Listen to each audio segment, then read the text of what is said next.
Welcome to the Myth and Magic Authors Podcast, folklore and fantasy topics aimed at creative storytellers. To write stories and challenge your brain with exciting ideas, delve into these presentations and reflections. See how fantasy realms are based on actual world history, legend, and lore. Study fairy tales, nature fables, and supernaturalism to engage in a jumble of concepts that will trigger your fancy and get you writing imaginatively. Now, here's your host, Neil Mack. Hello, fantasy fiction fans and myth and magic supporters.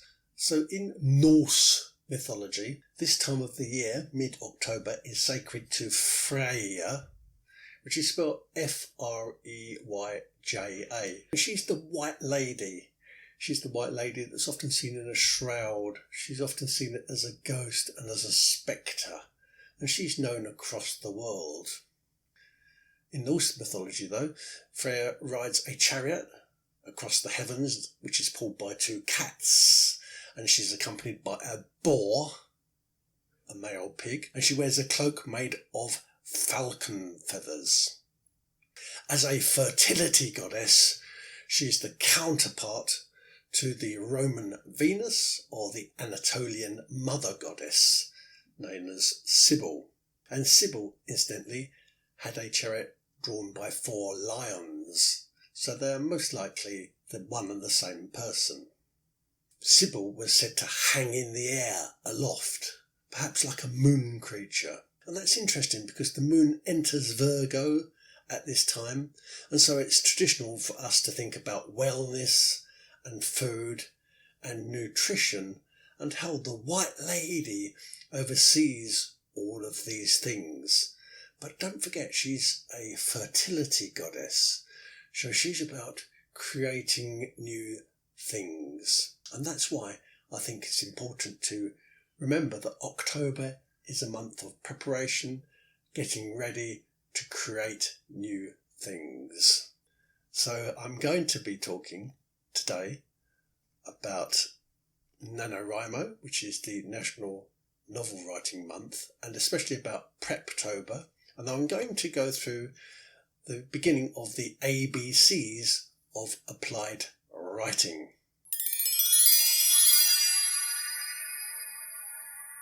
Welcome to the month of NaNoWriMo Prep, also known as Preptober. Now, NaNoWriMo, which is the National Novel Writing Month of November, is all about applied writing. It's not about planning and editing and publishing.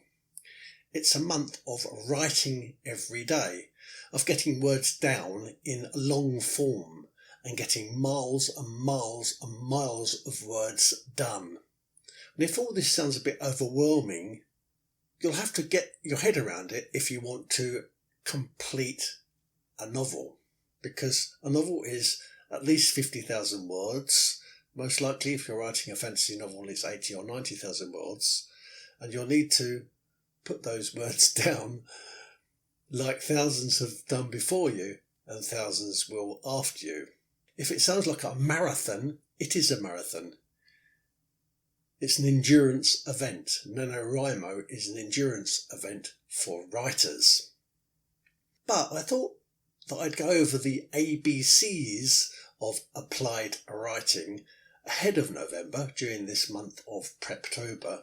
And what I mean by applied writing is the essential exercise of writing, so to speak, rather than all the refinements and what I think are time-wasting things like the editing and the restructuring and the replotting of the novel. You don't have to worry about any of that now. Those things are post-writing events. They are procedures that you need to go into, especially if you want to be good at the craft of authorship, but they're not important now at this stage, certainly not in Preptober and not even in the month of November, because this is all about writing. It's long form writing, it's applied writing. All of those things, all those extras can be done after the 50,000 word event. Now, I've broken some of these ideas down into easy chunks for you, but before I go into more detail, I want you to compare yourself, please, to a recording artist. So think of your favourite recording artist. At the moment, I like Miley Cyrus, but you may well like Taylor Swift or somebody else completely differently. How does that pop musician work? Does a musical artist create ready orchestrated sounds that are fully configured and beautifully produced and professionally designed and even cleverly packaged and appropriately branded right from the word go? No, of course they don't. Their songs start life as rough and low-tech and rudimentary and perhaps even crude and clunky pieces of simple improvisation. Yet these same crude little songs will one day be transformed into ultra-sophisticated masterpieces that audiences will, of course, fall in love with. And that's why I want you to think about yourself and compare yourself to a recording artist. Because being a novel writer is exactly the same. Think of NaNoWriMo as being the rehearsal room and not the recording studio, because the month of November and NaNoWriMo is where you lay down your most rudimentary, your most low-tech demos. This is where you will formulate your ideas that can be later produced and packaged and properly branded in the studio environment. But for now, I want you to think of the month of November as being your acoustic time. So, first off, and continuing the analogy between you and the pop star, do you think that the musician walks into a rehearsal room with a pile of sophisticated instrumentation and loads of machinery? No. They don't, because that would hamper their creative drive and it would hinder their versatility. They would want to enter a rehearsal room with their simplest instruments, perhaps a guitar to strum, a keyboard to create a riff, maybe a drum and some sticks, and of course their voice to hum some verses. They wouldn't want anything to interfere with the fluidity of their raw creations. I read once that the Rolling Stones were literally locked into a dark closet and told by their manager that they couldn't come out until they had written a song. Now, this was at the very beginning of their career, and after a few songs were written in this way, inside a cupboard, they were eventually allowed to come out, but even then they were only allowed to come into the hallway. I know of another artist who I was talking to the other day who shuts himself in a shed in the far north in Scandinavia, and he shuts himself inside this shed for 2 weeks with some tins of food, and he won't come out until he's written 10 songs. That's the deal he's made with himself. So A is for acoustics. And what does acoustic mean for us? Well, for storytellers, it means not electrically enhanced, not mechanically honed, not reworked, not rearranged, and certainly not redesigned and edited. For us, for storytellers, acoustic means the raw form of words. It's a half idea that's put into approximate language and then left for later. So I want you to try these acoustic approaches to applied writing during the prep month of October and also in your NaNoWriMo month. Number 1, use pen and paper. Now, Tolkien wrote his notes in longhand. He did type up the notes later, but he wrote his notes in longhand. And this was even though he suffered from severe rheumatism and he used to apologise for his untidy handwriting. And of course, Jane Austen, if you want to take another author, she used a quill. And so did Charles Dickens. And plus, he was left-handed, so he had to adapt his nibs. He actually cut his nibs himself so that he could actually write with his quill. Now, if pen and paper were good enough for these authors to write with, and especially to write their notes, then it's good enough for you. You can always type up your notes later, but think about, certainly each day, doing a few notes with pen and paper. Number 2, try abstract thinking. And I'll go through some abstract thinkers with you and give you some ideas. Some people are visual thinkers, so I would like you to start a picture-based mood board. And if you've already logged on to NaNoWriMo and you've already started the process, then you'll know that you should already have started to think about a mood board and put it onto Pinterest. Some people, though, are logical thinkers. So I'd like you to make a list of all the place names that you'd like to use in your novel. Be as fanciful and as magical as you'd like, but I want you to put that list in a spreadsheet, and I want you to make it an alphabetical list. And some people are pattern makers, so I would like you to make a list of sounds that inspire you and then put those onto a playlist. And if you've already logged on to NaNoWriMo, you'll know that you're supposed to have started a playlist. My playlist is on SoundCloud. Well, the next bit of your, what I would like to call applied writing acoustics, is to try writing in little squirts. Daydreaming, like you did just then, is good. But if you would add 10 words to your last vision, and don't check it and don't sharpen it, just write 10 words. And when you've done that, don't go back and don't edit them. But be strict with yourself. Once you've done that 10 words, have a break, have a coffee, and then afterwards write for 10 minutes. Just 10 minutes. A 10-minute burst. Set a timer and start writing for 10 minutes and don't stop until the timer rings, and then stop. Don't go back, don't edit, don't sharpen. And this is all about flexing and loosening what I like to call the muscles of your mind. That's all you need to do. I didn't ask you to write about something specifically, just write. So the first part of that is add 10 words to your last vision. And the second part of it is just write anything for 10 minutes and stop. Right, the next bit of the acoustic approach to writing is this: play with your words. Now, Tolkien didn't just create words, he created entire languages.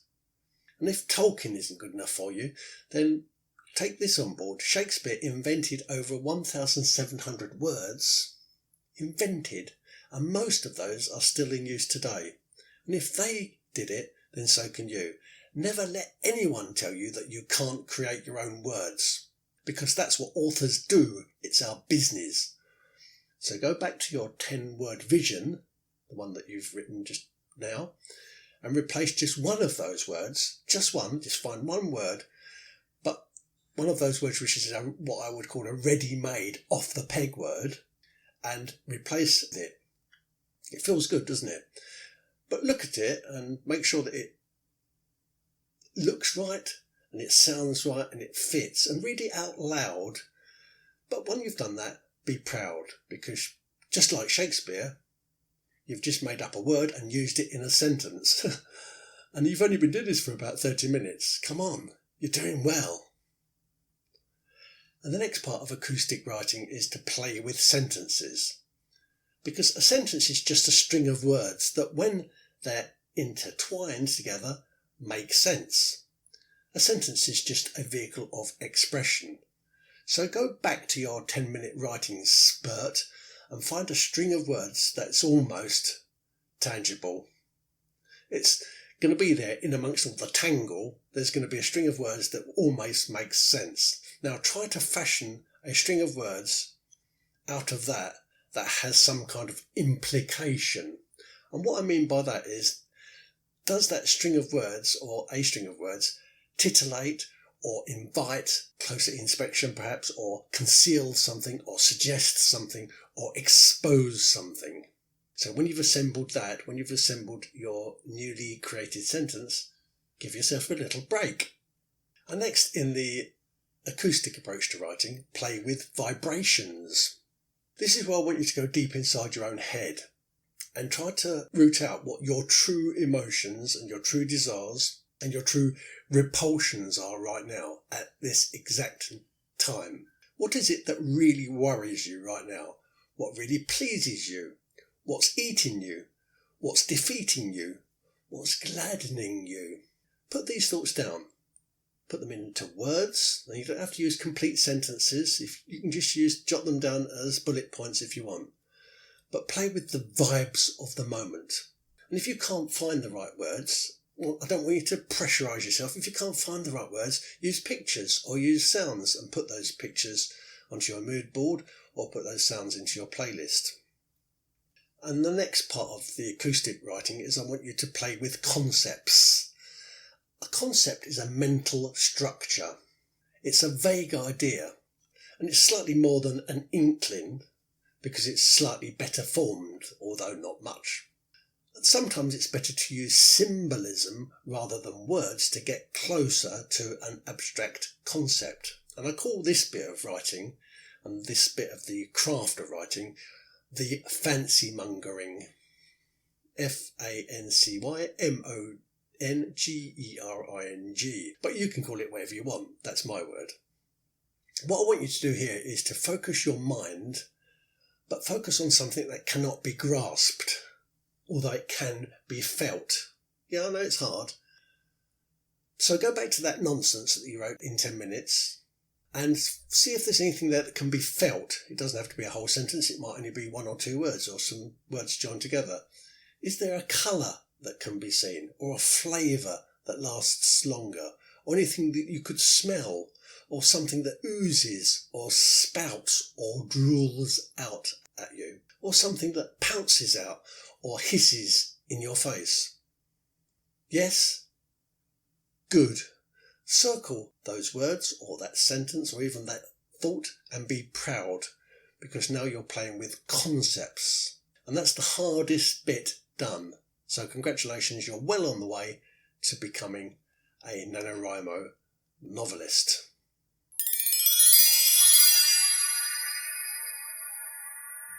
So good luck, writers, with your October prep. And if you're not a writer, if you're a fantasy fiction reader, then this is a good time to learn about the craft of writing. And next week I will go on to the B's and I'll talk about building a baseline structure for your novel.